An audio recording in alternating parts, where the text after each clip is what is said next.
እውነት ትጂ ቤዛ ያዳነቻት መስሏት ቤዛ በጣም ደስ ብሏታል። እርግጥ መድኃኒቱን አለመውሰዷ አለመመገቧ አንድ ነገር ነው፣ ግን ደግሞ ይህንን ነገር ያጠመደችው ትጂ ለራሷ ጥቅም ስትል ነው። ምክንያቱም ትጂ ከሞተች ቤዛ ምንም ነገር አታገኝም። ሱራፌል መሞቷን ስለሚያውቅ በዛን ሰዓት ምናልባት ቤዛን ብሎ ላይቀበላት ይችላል፣ መንትየዋ ቤዛን። ስለዚህ ያላት አማራጭ ይህን ሲስተም መጠቀም ነው። ሉሲን ደግሞ ለብቻዋ ከቤት ስትወጣ እንደምታናግራት በውስጡ አቅዳለች። ስለዚህ ቪዲዮን ካየች በኋላ ቤዛ ሉሲም በጣም ይቅርታ ስትል ቤዛን ትጠይቃታለች።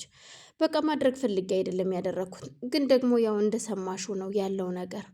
እኔ ምን ላድርግ፣ ሳሚን ማትረፍ ስላለብኝ ነበረ ይህን ነገር ያደረግኩት ስትላት ቤዛ ምንም አላለችም።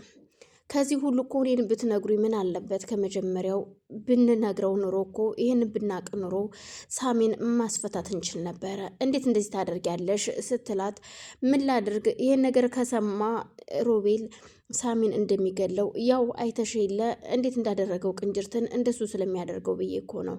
ስለዚህ ያለኝ አማራጭ እሱን ነው፣ ግን ምንም ማድረግ አልችልም። ደግሞ አንድ ነገር ልንገርሽ፣ አሁን ይህን ሚስጥር ሮቤል እንዲሰማ አልፈልግም ትላትና ግን ደግሞ እሱ ተቀብሎ ሱራፌል የፉጥኝ እጇንም እግሯንም ወንበር ላይ ቁጭ አድርጎ አስሯት ነበር ያደረው። ቤዛ በጧት ስትመጣ በር እዛው ወንበር ላይ እንደታሰረች ስታያት ሉሲን ስታይ በጣም ልቧ ተሰበረ። ሱራፌል ምን ሆነህ ነው በእናትህ እንደዚህ አስራት ያደርከው እዚህ ወንበር ላይ? ኧረ በጣም ነው የሚከብደው እንዴ ስትለው፣ ቆይ አንቺ ምን እያልሽ ነው? ቆይ ምን እንደምታደርጊው ቤዛ? እንዴት ነው ማላስራት? ይህንን እኮን ጊዜ እኮ ትጂ ባደርስ ኑሮ እኮ ገላሽ ነበረ፣ ሞተሽ ነበር። መች አንቺ ብቻ ታይዘን አልቀን ነበር እንጂ ይላታል።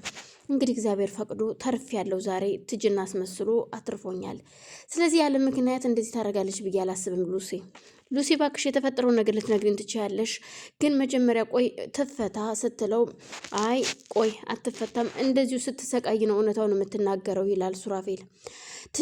ቤዛ ግን በፍጹም መፈታት አለባት ትልና የሱራፌል የሚላትንም ነገር ሳሰማ ትፈታታለች። ግን አሁን እውነታውን ልትነግሪኝ ትችያለሽ እባክሽን ሉሲ ስትለምናት፣ ምንም ማድረግ አልችልም፣ ይኸውልሽ በቃ ነገሩን ሁሉ አንቺ አውቀሽዋል፣ ደርሰሽበታል ቤዛ፣ እኔ ምን ላድርግ ትላታለች።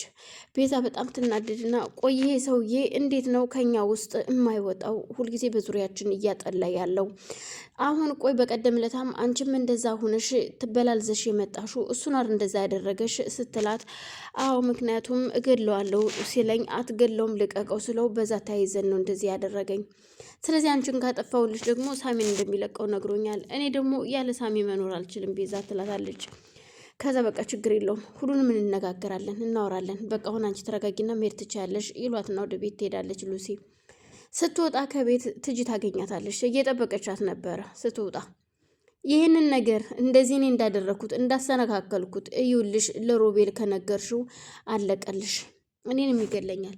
ስለዚህ ያለሽ አማራጭ አንቺ ዝም ብለሽ እነሱ ከኩሽና አልወጣልኝ አሉ፣ አሰሪም ምግብ አትሰሪም ብለው ፊት ነሱኝ ብለሽ የሆነ ሲስተም ነው መናገር ያለብሽ እንጂ ትጂ አጨናገፈችብኝ እንደዚህ አትከሰፈችብኝ ብለሽ እንዳትናገሪ ትላታለች።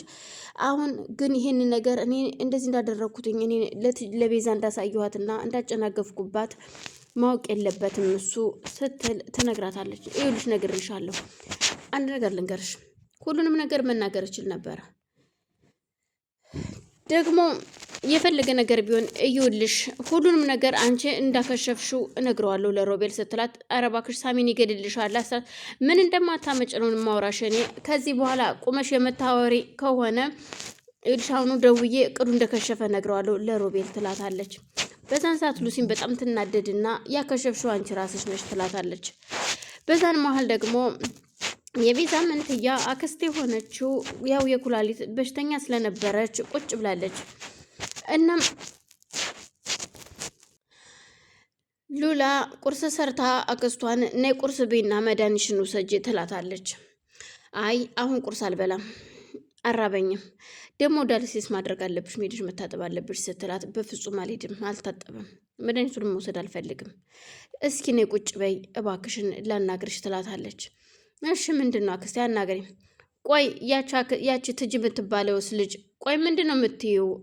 ይቺ ትጅ እኮ ልክም ልትሆን ትችላለች አክስቴ። ቆይ ምንድን ነው? እርግጥ በየቀኑ የሚቀያየር ጸባይ ያላት ስትላት፣ አክስትም ቆይ ነገሩን በደንብ እንየው እናጥናው፣ ማወቅ አለብን ሁሉን ነገር ስትል፣ አክስትየዋ አሁን ላይ ቤዛ አክስቷ እህቷ እንደሆነች አንድ መንትዬ እህትማማቾች እንደሆኑ ለመናገር ወስናለች።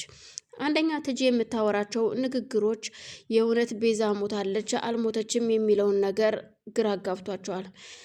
አወራሯ ቤዛ በህይወት እንዳለች ነው። ስለዚህ ምን ማድረግ አለብኝ?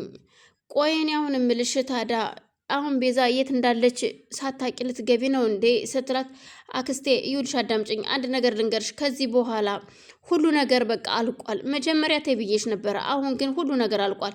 ከዚህ ውስጥ እኔ ደግሞ ገብቼበታለሁ። አንዴ ሁላችንም ገብተንበታል። ስለዚህ መታከም አለብሽ። እኔ ደግሞ ምንም ነገር ከዚህ በኋላ አይታየኝም ስትል፣ አክስት ከዚህ በኋላ እኔ ምንም ነገር አልፈልግም። ከዚች ቤት ንቅንቅ አልልም። ሬሳዬ ከዚህ ቤት ይወጣል እንጂ በፍጹም።